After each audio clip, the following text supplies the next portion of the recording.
ವೀಕ್ಷಕರೇ, ನೀವು ನೋಡ್ತಾ ಇದ್ದೀರಾ HCN ನ್ಯೂಸ್. ನಿಡಸೋಶಿ ಗ್ರಾಮದಲ್ಲಿ ಅಭಿವೃದ್ಧಿ ಕಾಮಗಾರಿಗೆ ಚಾಲನೆ ನೀಡಿದ ಶಾಸಕ ನಿಖಿಲ್ ಕತ್ತಿ. ಸೋಮವಾರ ಮೇ 18ರಂದು ಮಧ್ಯಾಹ್ನ 1 ಗಂಟೆಗೆ ಹುಕ್ಕೇರಿ ತಾಲೂಕಿನ ನಿಡಸೋಶಿ ಗ್ರಾಮದಲ್ಲಿ ಹರಳಯ್ಯ ಸಮಾಜಕ್ಕೆ 3 ಲಕ್ಷ ಅನುದಾನದಲ್ಲಿ ಸಮುದಾಯ ಭವನ ನಿರ್ಮಾಣ ಮತ್ತು ಶ್ರೀಕಾಡಸಿದ್ದೇಶ್ವರ ದೇವಸ್ಥಾನದ ಹತ್ತಿರ ಸಮುದಾಯ ಭವನ ನಿರ್ಮಾಣ ಕಾಮಗಾರಿಗೆ 5 ಲಕ್ಷ ಅನುದಾನದಲ್ಲಿ ಹುಕ್ಕೇರಿ ಶಾಸಕ ನಿಖಿಲ್ ಕತ್ತಿ ಅವರಿಂದ ಭೂಮಿ ಪೂಜೆಯನ್ನು ನೆರವೇರಿಸಲಾಯಿತು. ನಮಸ್ಕಾರ.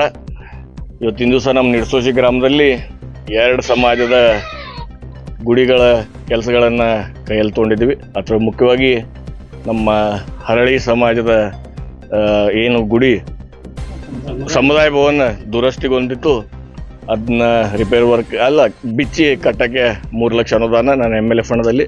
ಅದರ ಜೊತೆಗೆ ಕಾಡಸಿದ್ದೇಶ್ವರ ಗುಡಿ ನಿರ್ಮಾಣಗೊಳ್ಳಕ್ಕೆ 5 ಲಕ್ಷ ರೂಪಾಯಿ ಅನುದಾನ ಇವತ್ತು ಪೂಜೆ ಮಾಡ್ತಾ ಇದ್ದೀವಿ. ಅದಕ್ಕೆ ಎಲ್ಲ ಗ್ರಾಮಸ್ಥರು ಎಲ್ಲ ಊರಿನ ಹಿರಿಯರು ಕೂಡಿ ಈ ಕೆಲಸನ ಮುನ್ನಿತ್ತು ಒಳ್ಳೆ ರೀತಿಯಲ್ಲಿ ಮಾಡಿಸ್ಕೊಳ್ಳಿ ಅಂತ ಹೇಳಿ ನಾನು 2 ಮಾತು ಮುಗಿಸ್ತೀನಿ. ಧನ್ಯವಾದ.